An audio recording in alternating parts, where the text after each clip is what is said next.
Video में हम बात करेंगे प्रभास की आने वाली फिल्म राजा साहब जो कि 9 तारीख को रिलीज हो रही है। देखो, एडवांस बुकिंग से ज्यादा फोकस रहेगा कि राजा साहब कैसा परफॉर्म कर सकती है, राजा साहब कितने रिस्क के ऊपर है या राजा साहब कितनी सेफ है। क्या ये फिल्म वो कमाल करेगी जो सलार ने किया था? क्या ये फिल्म वो कमाल करेगी जो कल्कि ने किया था? और क्या ये फिल्म उस लेवल पर जाएगी जो स्पिरिट जा सकती है, कल्कि 2 जा सकती है, सलार 2 जा सकती है और फौजी जा सकती है? देखो, जो फिल्म आने वाली है प्रभास की ना, राजा साहब के अलावा वो सारी सेफ फिल्में हैं, पर प्रभास की ये फिल्म इतनी ज्यादा सेफ नहीं लग रही है। देखो, न्यूट्रल ऑडियंस तो इस फिल्म के साथ इतनी खड़ी नहीं है, पर कहीं ना कहीं प्रभास का कुछ जो फैन क्लब है ना, वो भी इस फिल्म को लेकर थोड़ा सा डाउट में तो है। अगर आपको सही लगे तो बताना जरूर, क्योंकि देखो, इसका पहला टीजर आया, फिर ट्रेलर आया और उसके बाद दूसरा ट्रेलर आया, पहला गाना आया, उसमें कुछ खास बात थी नहीं। अब जो कल एक और गाना आया था, वो गाना ठीक ठीक था। अगर मैं देखूं तो लड़कियों को सही तरीके से प्रेजेंट नहीं किया। कुछ लोग बोलेंगे वही तो सेक्सी लग रही थी, पर अगर आप कैमरा शॉट्स देखोगे ना, सारे कैमरों का फोकस कहां था? लड़कियों के यहां पर था। अरे वो प्रभास है, ए लिस्टर एक्टर है, कोई बी या सी ग्रेड एक्टर नहीं है। उसकी फिल्मों की हीरोइन को तुम ऐसे प्रेजेंट कर रहे हो जैसे कोई शो पीस हो। वो क्यों? अगर कोई बड़ी हीरोइन होती ना, तो ये कभी ना कर पाते। तीनों की तीनों इतने बड़े लेवल की हीरोइंस नहीं है, तभी उनको उस तरीके से प्रेजेंट किया है। स्टेप भी कोरियोग्राफर ने ऐसे दिए हैं जो उछलने उछलने वाले। अब समझो मेरी बातों को।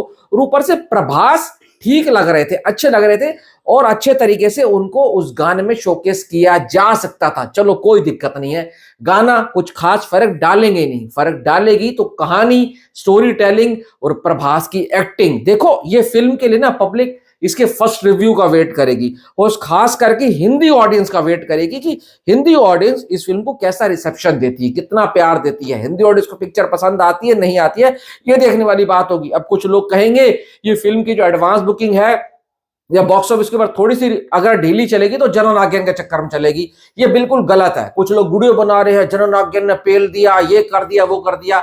घंटा भी जननायक कुछ नहीं उखाड़ पाएगी। जननायक इसको अगर डैमेज करेगी तो सिर्फ ओवरसीज में करेगी।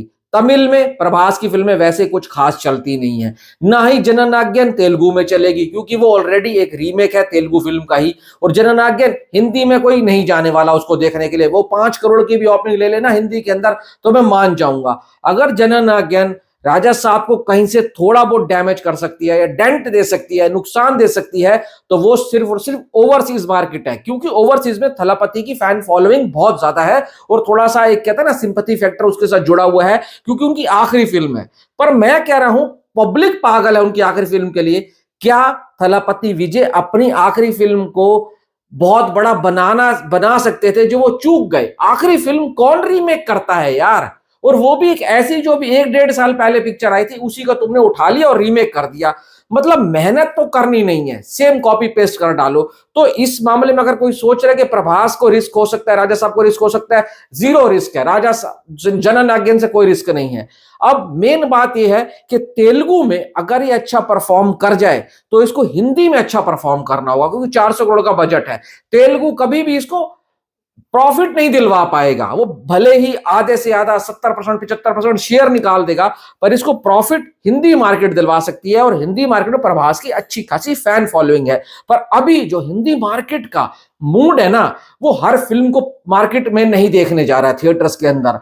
वो सोच समझ कर डिसीजन ले रहा है। अगर ये प्रभास की स्पिरिट होती या फौजी होती है, सलार 2 होती ना, तो भाई हिंदी मार्केट वाले इस फिल्म के लिए पागल पड़े होते। मैं सच बताऊं, मैं दिल्ली एनसीआर में रहता हूं, मुझे पता है इस फिल्म का हिंदी मार्केट में भी कोई बज़ नहीं है। और बज़ तब बनेगा जब पहले रिव्यूज अच्छे निकल कर आएंगे, और रिव्यूज तब अच्छे निकलेंगे जब मारुति ने अच्छी फिल्म बनाई होगी।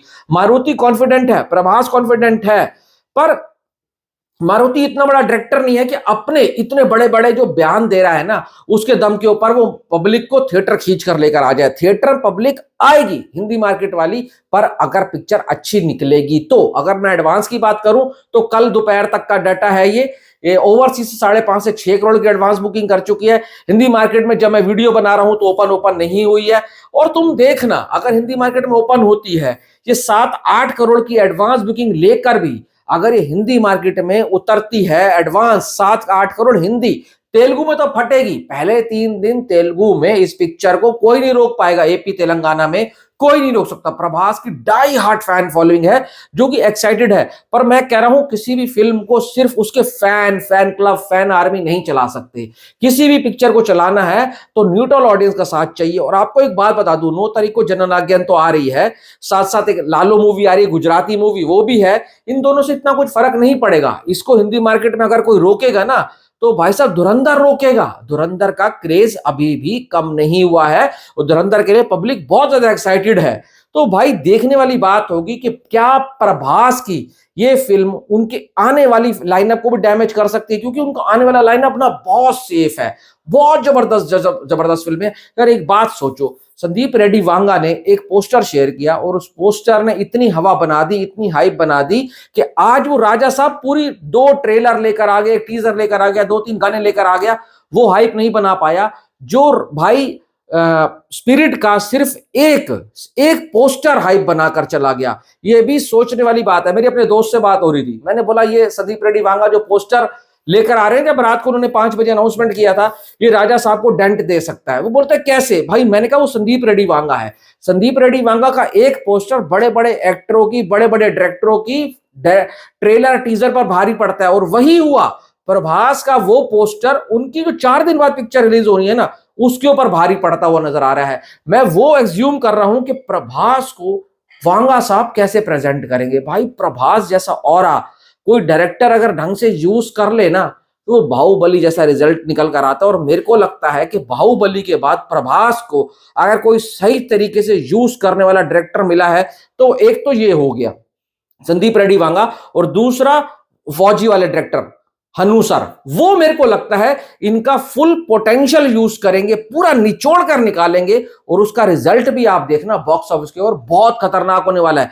कुछ लोग कह रहे हैं सलार 2 बहुत बड़ी होगी। यार वो तो फ्रेंचाइजी फिल्म है, वो तो बड़ी होगी।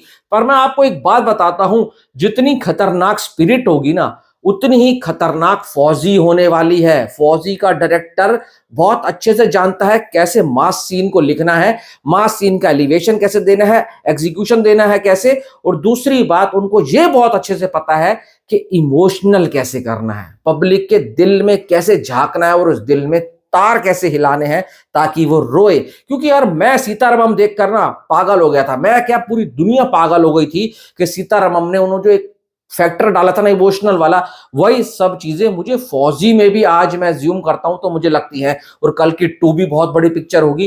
तो प्रभास के ऊपर बहुत बड़ा रिस्क है, बहुत बड़ी गेम है कि वो कैसे अकेले इस राजा साहब को बोझ को निकालेंगे। और राजा साहब कम से कम नहीं ना 120-25 करोड़ की ओपनिंग डे 1 के ऊपर लेनी बहुत जरूरी है, और 3 दिन के अंदर 350-400 करोड़ आना चाहिए, तो जाकर ये फिल्म सेफ होगी। और अगर इस फिल्म को हिट होना है तो हिंदी बेल्ट से कम 150-200 करोड़ निकालना होगा, कैसे भी करके, एनी हाउ। हिंदी से 150-200 करोड़ निकलेगा तो जाकर फिल्म सेफ जोन में जाएगी।